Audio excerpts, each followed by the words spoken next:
Black fungus, पहले तो हम लोगों ने मीडिया में इसका नाम ब्लैक फंगस किया, वैसे ब्लैक फंगस एक किस्म से एक मिसनोमर है।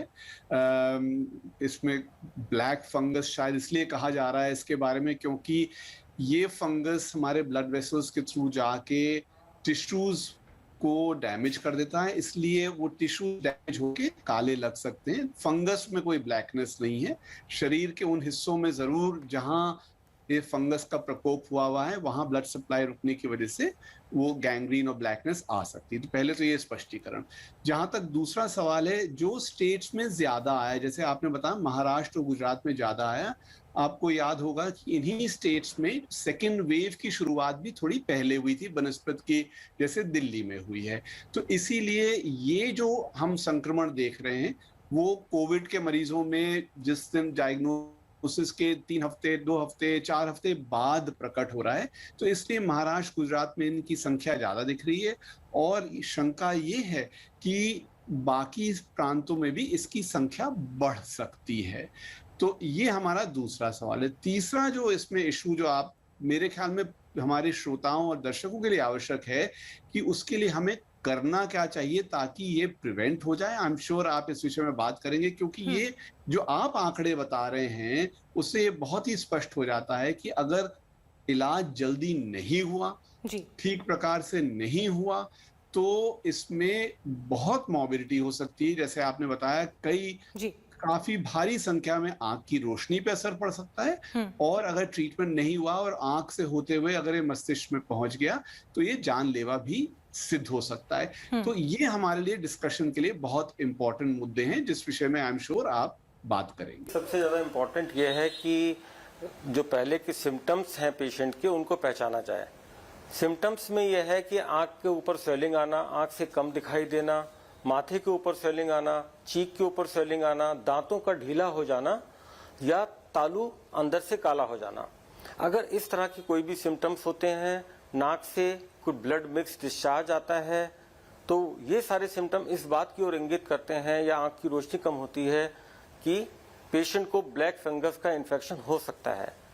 और खास तौर से वो पेशेंट जो किसी भी तरह से इम्यूनो कंप्रोमाइज्ड है, मींस उनकी इम्यूनिटी किसी भी वजह से कम हुई है, चाहे वो डायबिटीज की वजह से कम हुई हो, चाहे वो कोरोना वायरस के इन्फेक्शन की वजह से कम हुई हो, चाहे कोरोना वायरस इन्फेक्शन होने पर जो स्टेरॉइड्स दिए जाते हैं या इम्यूनोमोड्यूलेटर्स दिए जाते हैं उसकी वजह से इम्यूनिटी कम हुई हो, इन सारे ही पेशेंट्स में ब्लैक फंगस होने का डर होता है। नहीं, ये ब्लैक फंगस पहले से एग्जिस्टिंग था, पहले भी केसेस आते थे, लेकिन वो केसेस बहुत कम हुआ करते थे और वो उन पेशेंट्स में होते थे जो लंबे समय से बीमार होते थे, इम्यूनो कॉम्प्रोमाइज होते थे, डायबिटिक्स होते थे, उनकी कैंसर की थेरेपी चल रही होती थी या किसी भी तरह की ऐसी दवाइयाँ चल रही होती थी जिससे कि उनकी इम्यूनिटी कम हो जाए।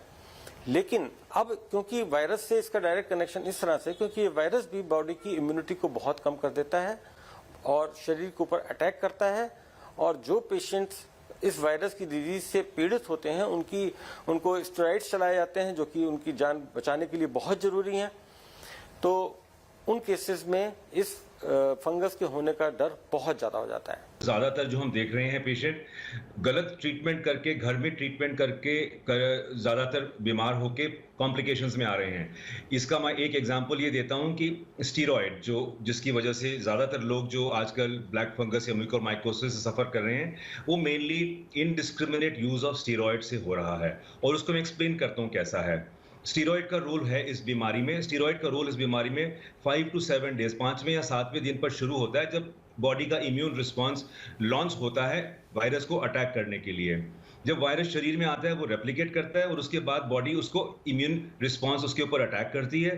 तो स्टीरॉयड अगर हम शुरू में दें तो वो वायरस रेप्लिकेशन को बढ़ाएगा, बीमारी को भी बढ़ाएगा। सो अगर हम समझ लें, स्टीरॉयड इन्फेक्शन को बढ़ाता है, इन्फ्लेमेशन को कम करता है। लेकिन हम क्या कर रहे हैं आजकल, कॉपी पेस्ट करके प्रिस्क्रिप्शन घर में उठा के किसी दूसरे की प्रिस्क्रिप्शन लेके अपने आप को इलाज शुरू कर रहे हैं।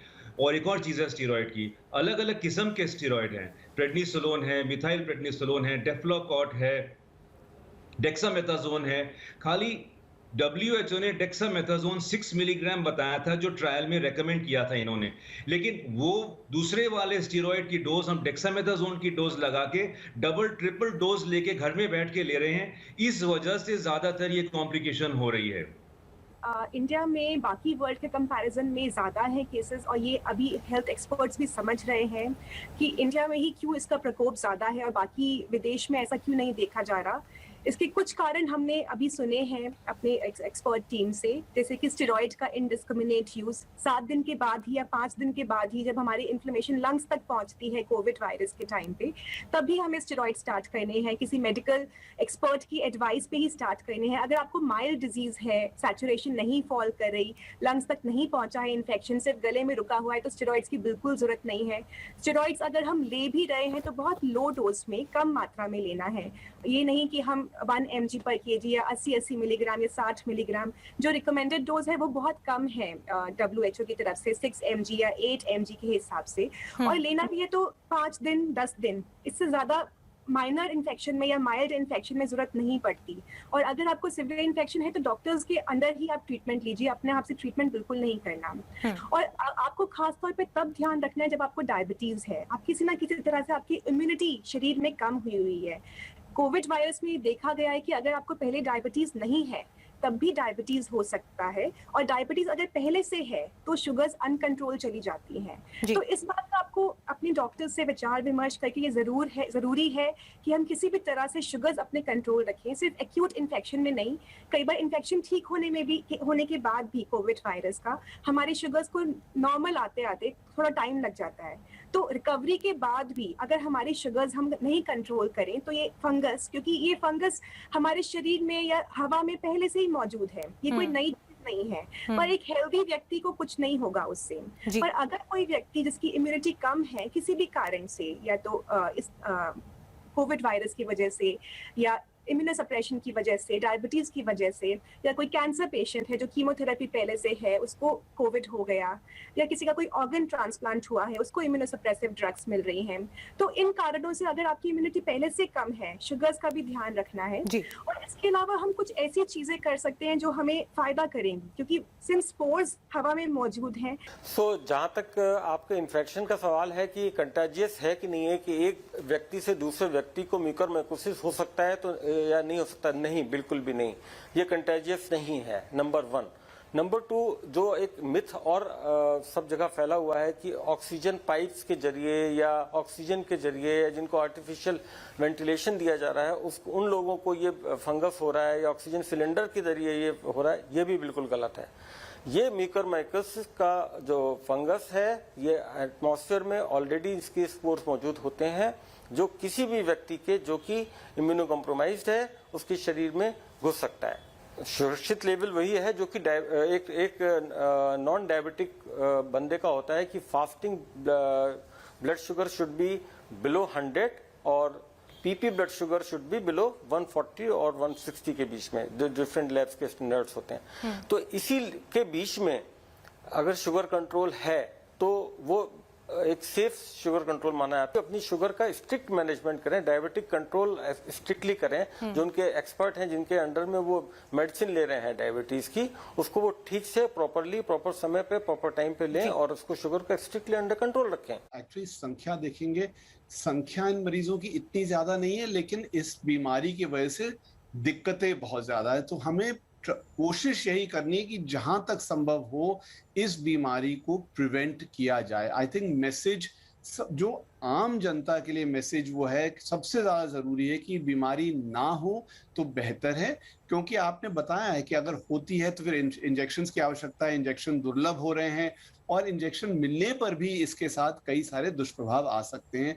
तो एक बारी में इसके बारे प्रिवेंशन के बारे में डॉक्टर साहब लोगों ने पहले से बताया हुआ है।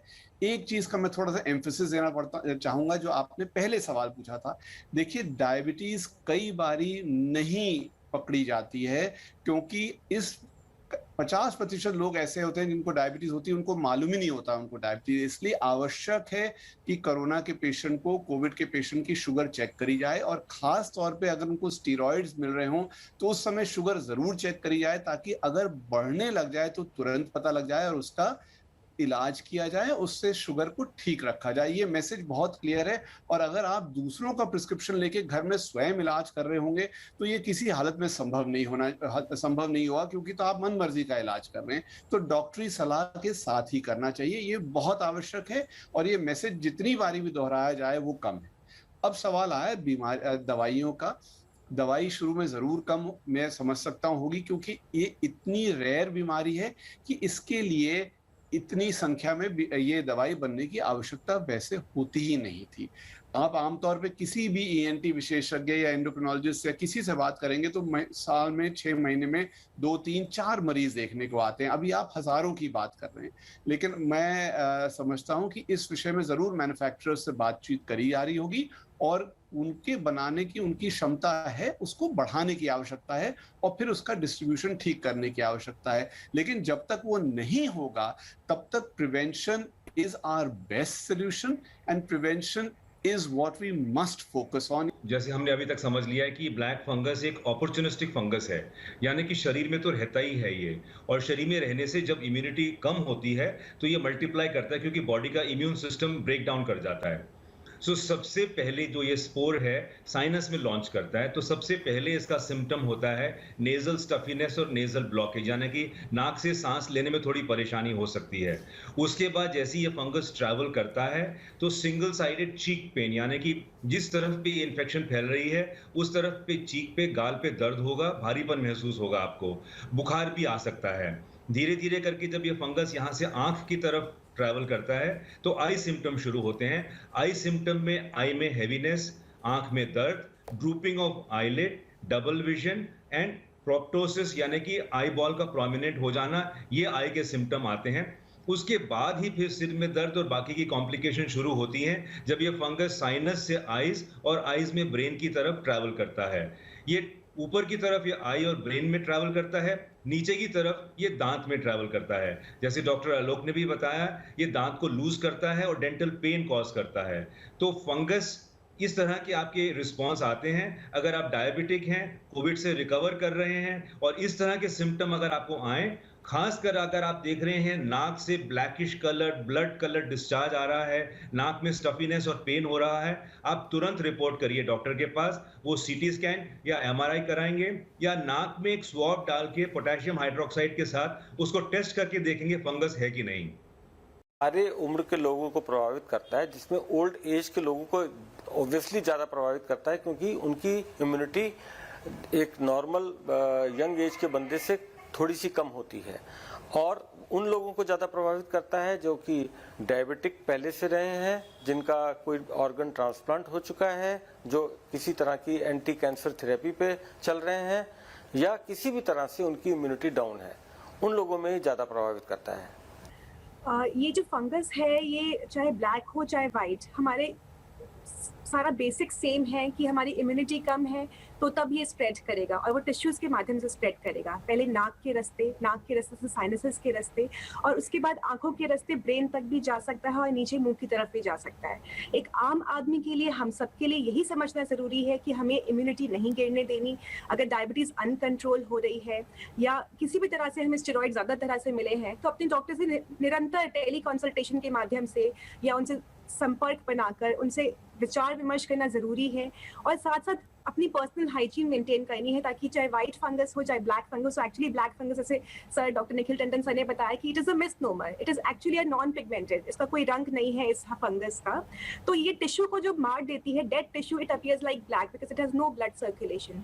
तो वो चीज हमें देखनी है कि हमारी इम्यूनिटी, हमें हाइजीन मेंटेन करनी है, इन सब पे हमारा ध्यान ज्यादा जाए। बीटाडीन गागल्स करके या बीटाडीन स्प्रेज अपने नाक में डालकर, ऑक्सीजन अगर हम ले रहे हैं उसकी ट्यूबिंग्स को बार बार साफ करके, उसमें जो पानी के साथ मिश्रित होती है ऑक्सीजन, उसको हमें डिस्टिल्ड वाटर यूज करना है, स्टेरिलाइज्ड वाटर जो यूज होते हैं, क्योंकि कई पेशेंट्स जो ऐसे हैं आजकल घर से ऑक्सीजन थेरेपी जिनकी चल रही है, तो अपना हाइजीन का मेंटेन करें, हर तरह से क्लीनलीनेस का मेंटेन करें, धूल डस्ट अंदर ना आए। अगर सपोज विंडी वेदर है या आसपास घर में सफाई नहीं है तो उस एरिया को सफाई करके रखें, और मास्क भी पहन सकते हैं घर में रहते हुए भी, तो क्योंकि वो स्पोर्ट्स के माध्यम से ही फैल रहा है। तो ये सब प्रिकॉशंस हैं जो एक आम आदमी को पता होना चाहिए। स्पेशली हम सबको पता होता है कि इस समय हमारा वीक है हमारा इम्यून सिस्टम कोविड इन्फेक्शन से रिकवर करने के बाद या ड्यूरिंग द कोविड इन्फेक्शन। देखिए, ये संक्रमण जैसे आपने कहा कोविड के मरीजों में देखा जा रहा है, तो इसका मतलब है कोविड की बीमारी से जो इम्यूनिटी कम हुई, उस कोविड की बीमारी के लिए जो इलाज हुआ या कोविड की बीमारी में शुगर की मात्रा बढ़ी, इन सब से इसका रिलेशनशिप है। वैक्सीनेशन में कोई संदेह नहीं कि वैक्सीनेशन से कोविड की बीमारी होने की संभावना कम होगी। तो अगर कोविड की बीमारी ही नहीं होगी या उसकी मात्रा कम हो जाएगी, तो ये जो और संक्रमण है, जो एक किस्म की जटिलताएं हैं कोरोना वायरस के ऊपर से, कोविड के ऊपर से एक कॉम्प्लिकेशन है, ऑटोमेटिकली उनकी मात्रा भी कम हो जाएगी। तो वैक्सीनेशन ना केवल कोविड में मदद करेगा, लेकिन डाउनस्ट्रीम कोविड से जितनी दिक्कतें होती हैं उन सब में मदद करेगा। वैक्सीन का डायरेक्ट असर इन इन्फेक्शंस पे नहीं है, लेकिन क्योंकि कोविड पे असर होगा और कोविड कम होगा, तो इन बीमारियों की भी मात्रा कम हो जाए।